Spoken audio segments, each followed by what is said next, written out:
personne ne peut parler de prospérité sans justement remettre en question son identité. Il faut voir l'identité. Okay. Alors, la première chose que le démon de pauvreté fait, c'est qu'il t'aveugle.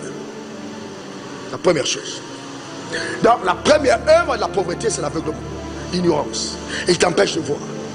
La première œuvre. Donc, c'est la première chose. Mais quelqu'un me dira, mais dans tous les cas, je vois clair. Je vais vous montrer tout à l'heure certains points. On va se demander, est-ce que nous voyons clair? C'est la première œuvre.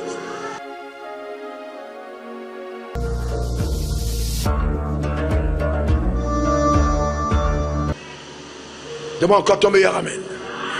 Maintenant, suivez-moi bien. Je demande à quelqu'un, un volontaire de venir, un jeune, qui court devant l'hôtel. Viens. La première chose, viens, un jeune court.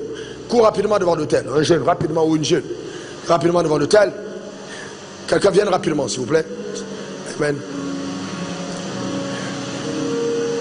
Amen. Gloire à Dieu. Viens, monte. Bien, alors, la première chose, viens aussi, Michel. La première chose que...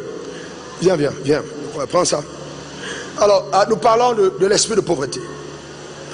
Alors, je vais vous montrer comment est-ce qu'il travaille, parce que c'est vraiment l'opposé de la prospérité. Bande-lui ses yeux. Allez, attache. D'accord. Ok. Très bien. Ok. Maintenant, reste à côté. Ok. Alors, la première chose que le démon de pauvreté fait, c'est qu'il t'aveugle. La première chose. Donc, la première œuvre de la pauvreté, c'est l'aveuglement, l'ignorance. Il t'empêche de voir. La première œuvre. Donc, c'est la première chose. Mais quelqu'un me dira, mais dans tous les cas, je vois clair. Je vais vous montrer tout à l'heure certains points. On va se demander, est-ce que nous voyons clair? C'est la première œuvre. Alors, qu'est-ce qu'il fait? Il va te rendre aveugle, premièrement, sur la capacité de Dieu, c'est-à-dire sur Dieu. Donc, tu es aveugle au sujet de Dieu. Tu peux considérer Dieu comme une personne méchante, comme quelqu'un qui est là prêt à me punir, comme quelqu'un qui regarde seulement comment ce que je fais de mauvais. Dans la perception de Dieu, tu es voilé sur sa compréhension. Tu ne vois pas ce que Dieu est. Quels sont ceux parmi vous qui croient que Dieu peut tout faire? Lève la main. Ah bien, très bien. Alors maintenant, je vous dis, si Dieu peut tout faire, alors est-ce que quelqu'un croit que d'ici dimanche prochain, même pas dimanche, vendredi, d'ici la fin du programme, Dieu est capable de visiter quelqu'un de façon extraordinaire? Ta manière de dire amen m'embête. Est-ce que vous savez que la Bible dit que c'est par sa parole que Dieu a créé le monde, en sorte que tout ce que nous voyons vient de la parole de Dieu et non de ce qui a été visible. Donc je veux te dire que même si ce n'est pas encore visible, j'appelle dans ta vie, avec ton accord, dans le nom suprême de Jésus, toutes les promesses rattachées à ton existence.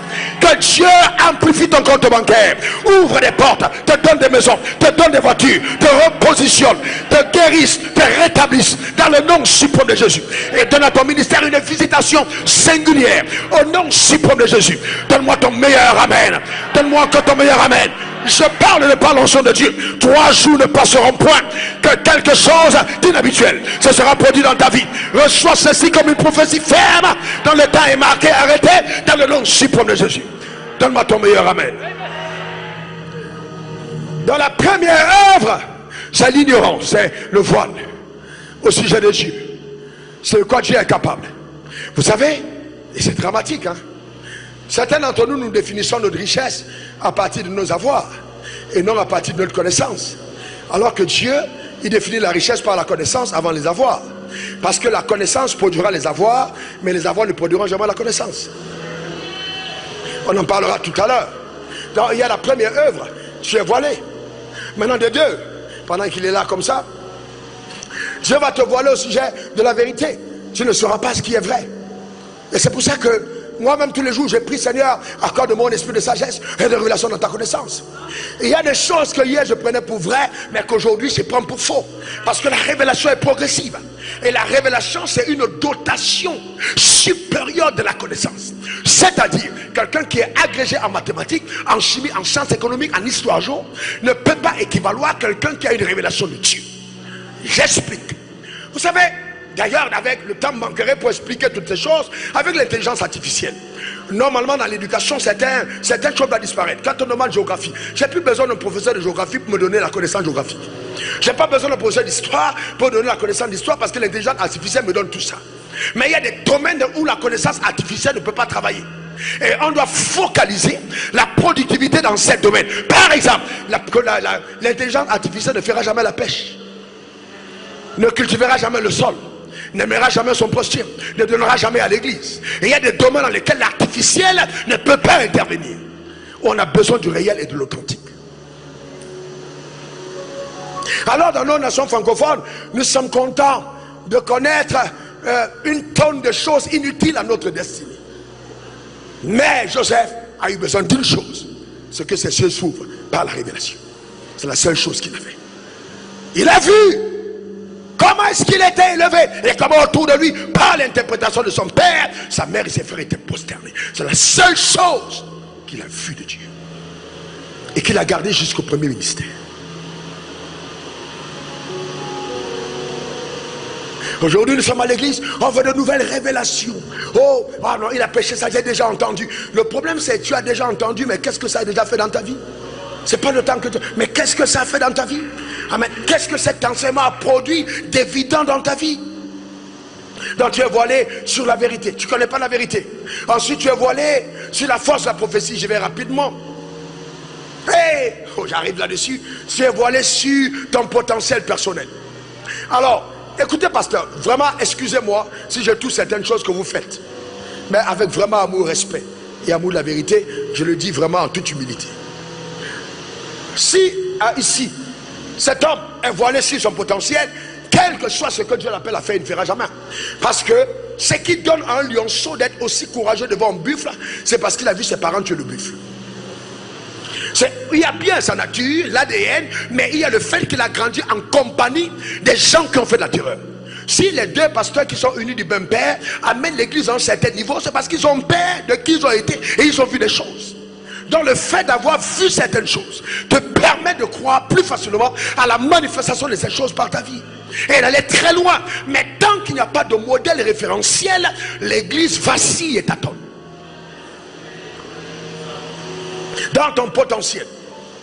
Alors quand on te dira ouais, tu sais que tu peux pas être élevé parce que personne dans ta famille n'a jamais été élevé. Il y a une malédiction ancestrale. Il faut couper le cordon ombilical. Il faut faire ci, il faut faire ça. Mais ma question est, ok d'accord. Mais est-ce que Adam avait un cordon ombilical à couper? Non. Est-ce que le père d'Adam était maudit? Non. Mais est-ce que Adam a échoué? Oui. Alors ça veut dire que cette théorie sur le fait de couper les liens n'est pas une théorie vraie. Non frère, ça veut dire quoi? Je peux être béni et j'échoue sans malédiction héréditaire. Mais en Afrique, nous croyons tellement à l'hérédité de nos pères. Donc l'identité d'enfant de Dieu, on l'a occulté. Vous voyez quel amour le Père nous a appelés pour qu'on soit appelés enfants de Dieu, et nous le sommes. Pas nous le serons, je le suis. Dis après moi, je le suis. Encore je le suis. Donc ça veut dire quoi? Ça veut dire que j'ai l'ADN, j'ai la capacité, j'ai l'habileté, j'ai le cœur de Dieu. Ça me coule dans les veines de façon instinctive. Donc ça n'a rien à voir avec la connaissance, mais c'est l'instinct. Alors l'instinct vient de la vie présente que j'ai en moi par le sang de Christ. Par la filiation avec Dieu, je suis une nouvelle créature. Soit on le croit, soit on ne le croit pas. Personne ne peut parler de prospérité sans justement remettre en question son identité. Il faut voir l'identité. Mon père était pauvre, ma mère était pauvre. Vraiment, c'est pas une excuse. Je vois comme on dit ça, vous allez pleurer. C'est pas une excuse, c'est pas une excuse, ce n'est pas une excuse, ce n'est pas une excuse, ce n'est pas une excuse, ce n'est pas une excuse.